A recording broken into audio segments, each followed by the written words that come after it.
Duale doesn't have to go. What Duale needs to do is to wake up one day and shake his head like this. Yeah. Hangover zitoke ndani kama ako nazo. You know, he's a Muslim, he doesn't drink, so I don't mean hangover from drinking. Yes. Hangover from the past.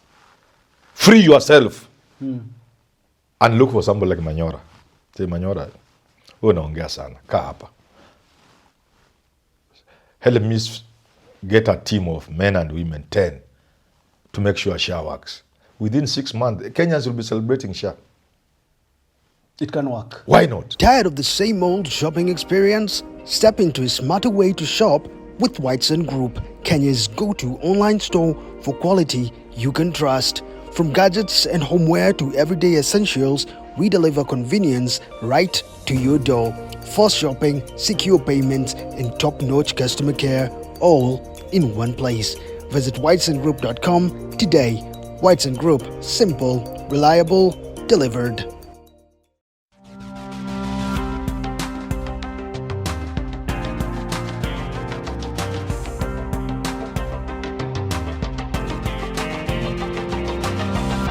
The health sector is in crisis. Social Health Authority. Kenyans are talking about hospitals being closed by Cabinet Secretary Duale. Dr. Mercy Mwangangi there heading the Social Health Authority. They're looking at what went wrong with NHIF. What can we fix? Prof, there's a lot of confusion from hospitals that do not exist or those that close receiving funding to the private hospitals of the country saying that SHA is only paying public hospitals and they want them to close. Maybe SHA is... There's a lot of confusion with CS Duale saying that there's intimidation from media. There's deliberate attempt to make the Ministry of Health look bad. What is ailing this ministry? Disclaimer, before I say anything, I'm an interested party in some way. But we can continue. Yes. What is wrong with the Ministry of Health in this country? Even the president himself said, we have to shut down NHIF. We have to put SHA. Universal health coverage must work. Why isn't it working? There's a minister sometimes back in the late, I think it died, Joshua Ngatia from Malava. He was minister for some time and he lifted up his hands and said, you can't manage this ministry. There are too many cartels in Afya House. Yeah. Because there's easy money there. Money with the drugs and equipment. Very easy. And it's in billions, including donor money and so on and so forth. But that's not the problem. The problem, as with many other problems, is caused by us human beings refusing to follow the simple options, the workable options, and instead going for complicated solutions to simple problems. That's where the problem is. And there are always different reasons. I was in a meeting yesterday, some kind of, and I was telling them, you can choose the simple, common sense solution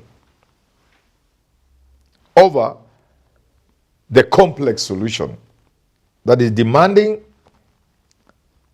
that will take a lot of time, and that will not work in the final analysis.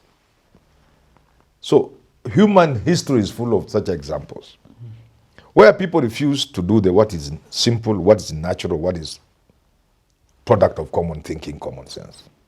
They try to do other things, but finally they come back. What am I saying? I'm saying the simple, common sense thing is to give Kenyans free health care. And you don't need more money than you are already spending. But because people want to do business with government, business with SHA, business with NHIS, business with health, business with death, then we find ourselves in this awkward situation where we are trying to do something in a roundabout manner, circumlocution. You are going to town, instead of going to town, you want to go to Magadi first, then you get to town. This country started off with King George Hospital. the current Kenyatta National Hospital as a referral hospital. Then we have the Madari Hospital, mental hospital, another referral hospital. Then we have spinal cord injury, another referral hospital. We've since put up Eldoret and so on and so forth. But we also had in every province at independence a provincial general hospital. PGH, if you hear PGH, it means Provincial General Hospital.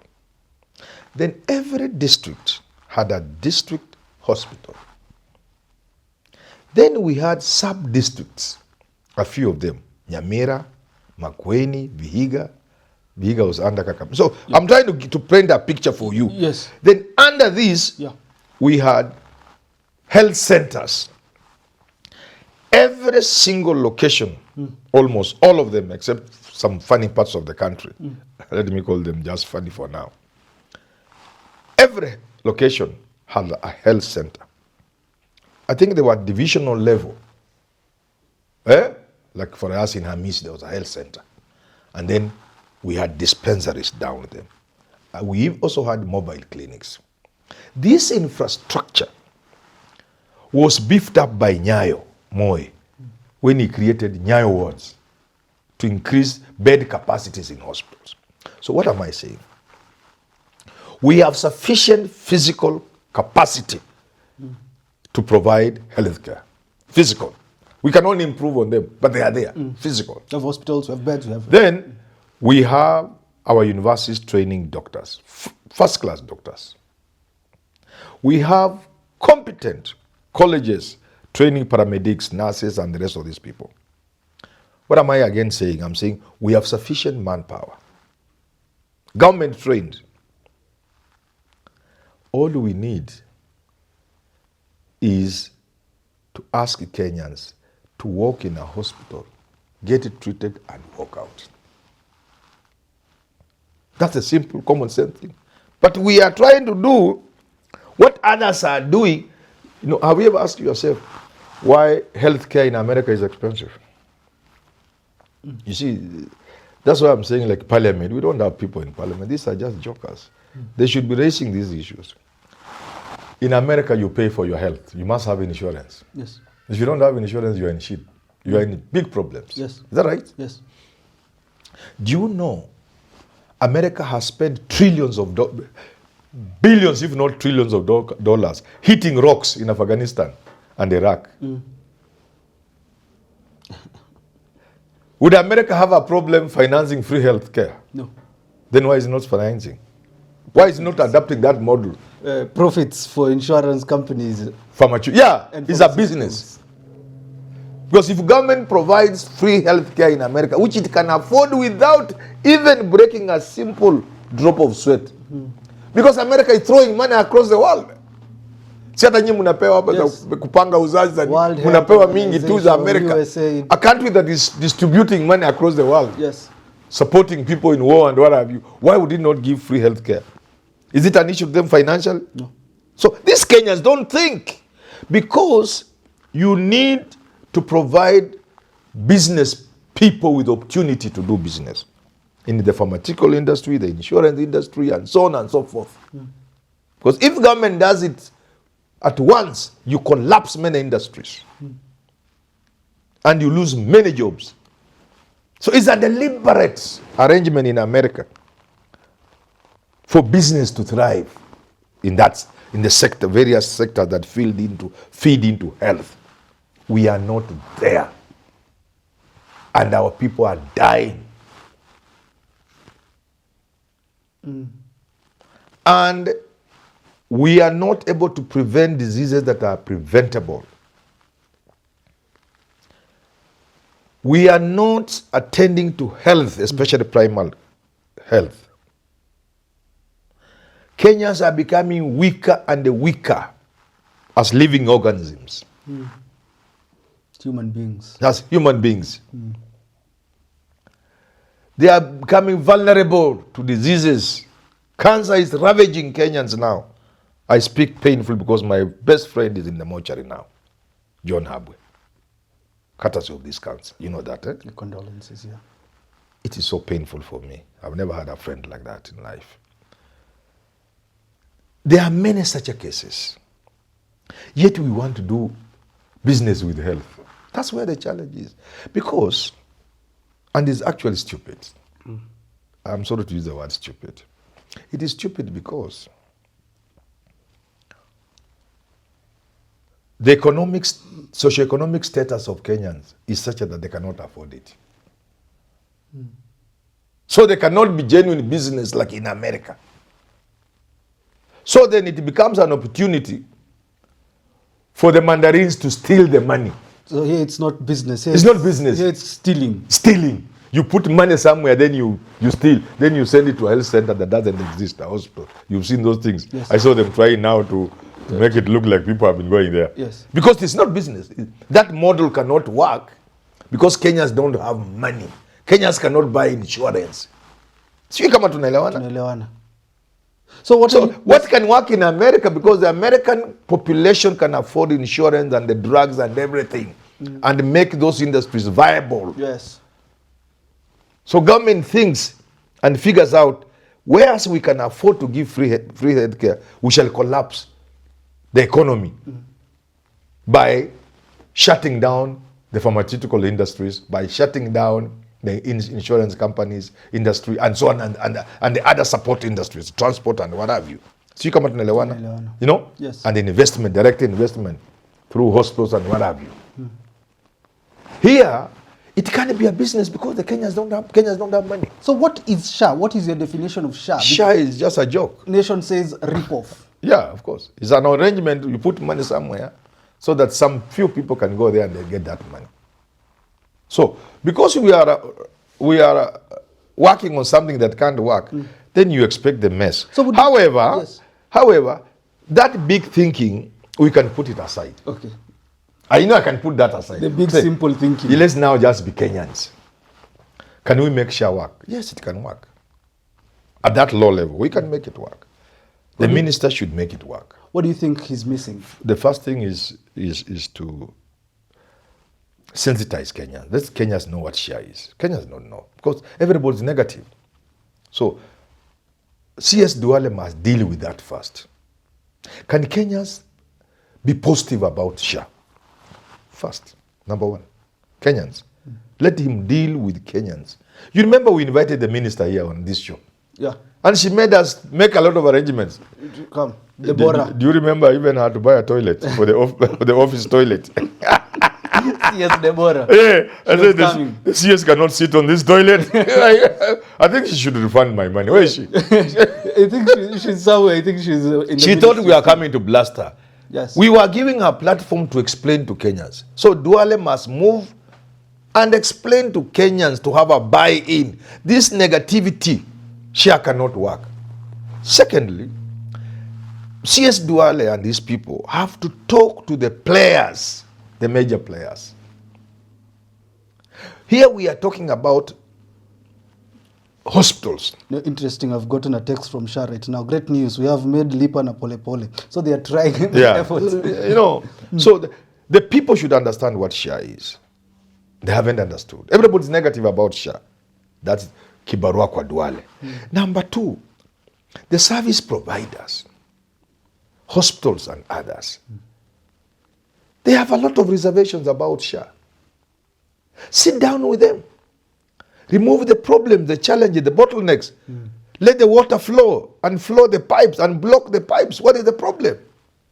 Let him set a team to sit with the major providers to sort out the challenges. There are other service providers like the insurance people. Let them understand they have a role to play. Finally, the systemic challenges. Can we create a system that works?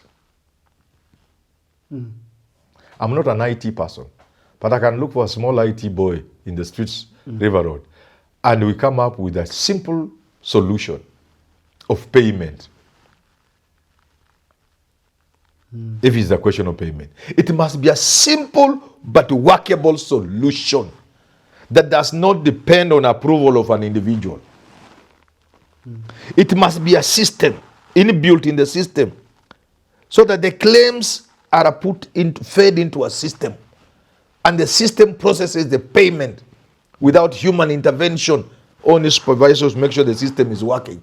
Not, oh, today I will pay this hospital, okay, next time. No.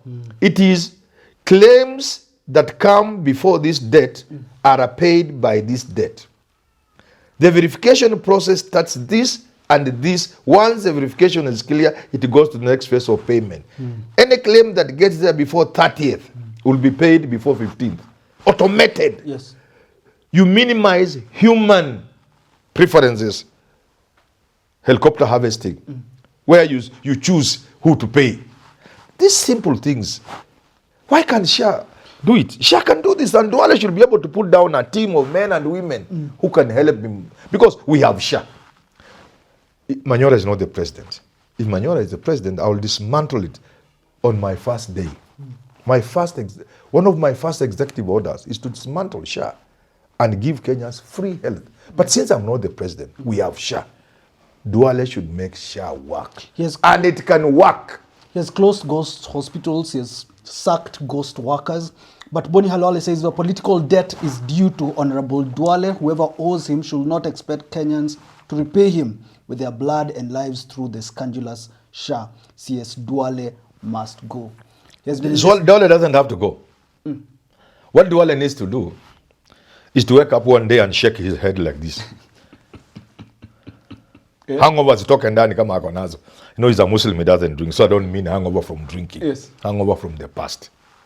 Free yourself and look for somebody like Manyora. Say, Manyora, unaongea sana, kaa hapa. Help me get a team of men and women, 10, to make sure SHA works. Within 6 months, Kenyans will be celebrating SHA. It can work. Why not? SHA can work. That's why we invited the minister. But NHIF didn't can we invite Duale?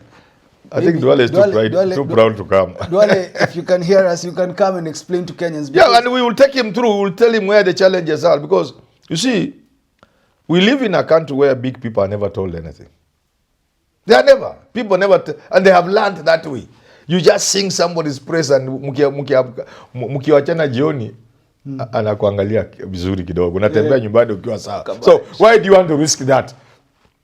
We are risking that because we love this country, and you are telling Duale, we don't want handouts from you. SHA can work. I want to repeat. Let the people understand what SHA is. They don't understand. With this negativity, it can't work. In fact, if people were part of this SHA, they will tell Duale the fake arrangements on the ground. Tumejua somebody so and so, Jordan works with the Minister of Health, Afya House. He's colluding with a cheap clinic somewhere in Mukuruweni. It's not even existing. They have been getting money. You see, and once people know that, the ground understands, people understand, they will know. So let the people understand what SHA is. Let the service providers, hospitals and others, insurance companies, understand and be part of the journey. And then create a system. First, of identifying hospitals that can be part of the SHA arrangement, like NHIF approved hospitals. Secondly, a system of payment that started with the proper verification. Kwa hivyo hakuna hospitali ambaye huwezi kuweka watu 10 kwa siku, ukiangalia claim ni kama inaweka watu 200 kwa siku. Those things can be done. The big question on Duale now, as we wind up, is why haven't we seen action against dispensaries or hospitals that have received funding from SHA yet?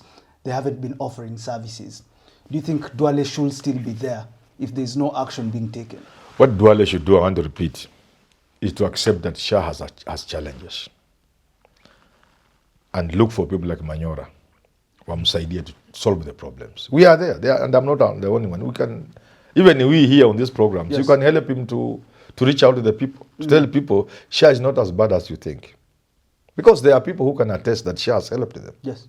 But are those stories out there? Do you know how those stories are coming out? It becomes money. So there are people who have been paid to spread the word. To spread the word. But because they know to those who are approving, hiyo kazi inapewana kwa watu ambao wanajulikana, ili those who give the job wakuje wakule na hao. lakini wawezi kutafuta channel kama hii iko na reach, a genuine reach, because the analytics are there. Yes. We reach many Kenyans. Tuambie Manyora, join the team, spread the word for us. Of course they will give us something small, sindio? Yeah.